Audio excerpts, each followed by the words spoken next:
Hi, எல்லாரும் எப்படி இருக்கீங்க? எல்லாரும் ரொம்ப நல்லா இருப்பீங்க அப்படின்னு நினைக்கிறேன். காலையில பிரேக்ஃபாஸ்ட் எல்லாம் முடிச்சிட்டேன். இன்னைக்கு போய் ஹெட் மசாஜ் பண்ணலாம் அப்படின்ட்டு பக்கத்துல இருக்க பார்லருக்கு போனோம். அவங்க பிஸியா இருந்தாங்க. ஒரு அரை மணி நேரம் ஆகும்னு சொன்னாங்களா. அந்த பில்டிங்லயே துணிக்கடை இருந்தது. சரி போய் பார்க்கலாம், நம்ம எங்க சும்மா இருக்கோம், அதுக்குள்ளேயே பாத்திரம் எல்லாம் இருக்கும். ஸோ குர்த்திஸ் எல்லாம் நல்லா அஃபோர்டபுள் ரேட்லேயே இருக்கும் இங்கே. அதனால் வச்சு பார்த்தேன். போட்டும் பார்த்ததில் ஒன்று மட்டும் பிடிச்சிருந்தது. 3 செலக்ட் பண்ணேன்.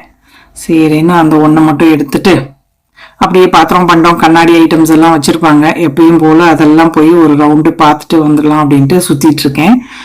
ஸோ ஆக்சுவலாக ஹெட் மசாஜ் பண்ணணும்னு போயிருந்தேன். ரொம்ப நாளாக பண்ணணும் அப்படின்னு இருந்தது.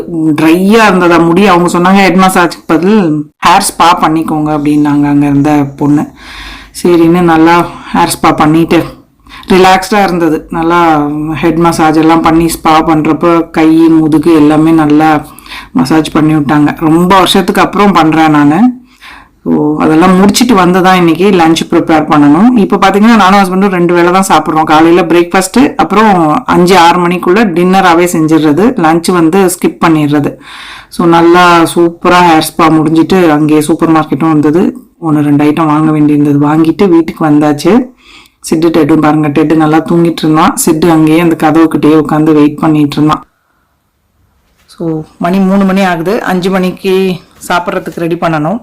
அதுக்கு தான் இப்போது கிச்சனுக்கு வந்திருக்கேன். இண்டஸ் வேலியிலேருந்து நமக்கு ரிவ்யூக்காக இந்த ஸ்டாக் பாட் அனுப்பியிருக்காங்க. ஸோ இப்போ தான் பிரிக்கிறேன். இன்னொரு ஐட்டமே கூட வந்திருக்கு. அது இன்னொரு வீடியோவில் போடுறேன் நான். ஸோ ரொம்ப நாள் கழித்து நம்ம திருப்பியும் நம்ம ஃபேவரட் பிராண்டோட இது ரிவ்யூ பண்ணுறோம். இந்த பாத்திரமெல்லாம் எனக்கு ரொம்ப கண்ணு.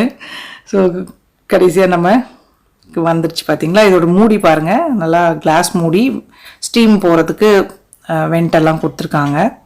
பாத்திரமுமே பார்த்தீங்கன்னா நல்லா அகலமான ஹேண்டில், செம்ம வெயிட்டாக இருக்குது. நல்லா நான்ஸ்டிக் மாதிரி ஒட்டாமல் இருக்கும். அடியுமே கூட நல்ல கனமாக இருக்குது, செம்ம வெயிட்டு. பிரியாணி, கிரேவி அந்த மாதிரி எது வேணாலும் பண்ணலாம் இதில். நான்ஸ்டிக் யூஸ் பண்ணுறத விட இந்த மாதிரி இது யூஸ் பண்ணால் ஹெல்த்துக்குமே கூட ரொம்ப நல்லது.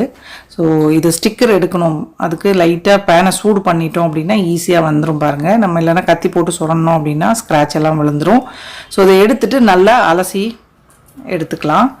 உங்களுக்கு யாருக்காவது இந்த பாத்திரம் வாங்கணும் அப்படின்னா நம்மளோட கூப்பன் கோடு ஸ்க்ரீனில் தரேன், டிஸ்கிரிப்ஷன்லேயும் தரேன். இந்த கூப்பன் கோடு யூஸ் பண்ணி வாங்கினீங்க அப்படின்னா உங்களுக்கு 12% டிஸ்கவுண்ட் கிடைக்கும். யாருக்காவது தேவைப்பட்டது அப்படின்னா செக் பண்ணிக்கோங்க. ஸோ ஒரு 3/4 கிலோ அளவுக்கு மரவள்ளிக்கிழங்கு, அதை நல்லா தோல் சீவிட்டு குட்டி குட்டி க்யூப்ஸாக கட் பண்ணி எடுத்துக்கலாம். கப்பை எனக்கு ஏற்கனவே பிடிக்கும். நார்மலாக வேக வச்சுட்டு என்ன பண்ணுவேன், வெங்காயம், பச்சை மிளகாய் இடிச்சிட்டு அவங்க செய்வாங்க இல்லையா, அந்த மாதிரி கப்பை புழுக்கு அண்ட் தேங்காய் எண்ணெய் ஊற்றி சாப்பிட்றதுக்கு சூப்பராக இருக்கும். ஸோ கட் பண்ண மரவள்ளிக்கிழங்கை நல்லா 2-3 தடவை அலசி எடுத்தாச்சு.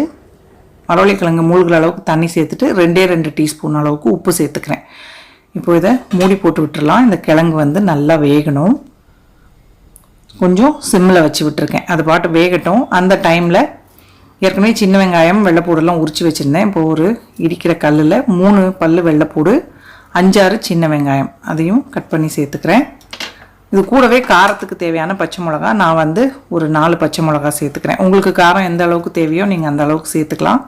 கல்லில் இடிக்கணும்னு இல்லை, மிக்சி ஜார் இருக்கு இல்லையா சின்னது, அதில் வச்சு நல்லா பல்ஸ் மோடில் 2-3 தடவை பல்ஸ் பண்ணி எடுத்தால் போதும். பேஸ்ட்டாக அரைப்பற்றக்கூடாது. ஸோ இந்த மாதிரி கன்சிஸ்டன்சியில் இருக்கணும். பாருங்கள், ரெடி ஆயிடுச்சு.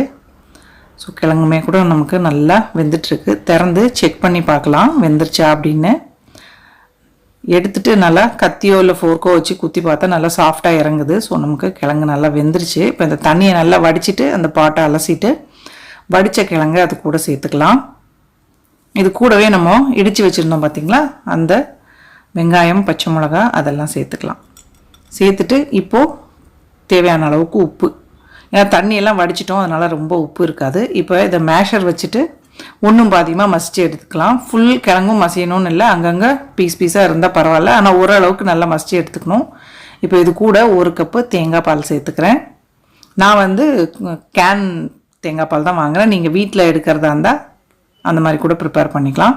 1 கப்பு தண்ணி சேர்த்துருக்கேன். வீட்டில் எடுக்கிறதா இருந்தால் 1ஆம் பாலும் அப்புறம் திக்கு பால் ரெண்டுமே சேர்த்து ஒரு 2 கப்பு அளவுக்கு சேர்த்துக்கோங்க.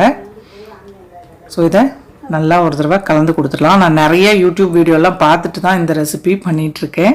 இதுதான் ஃபஸ்ட்டு டைம் ட்ரை பண்ணுறேன்.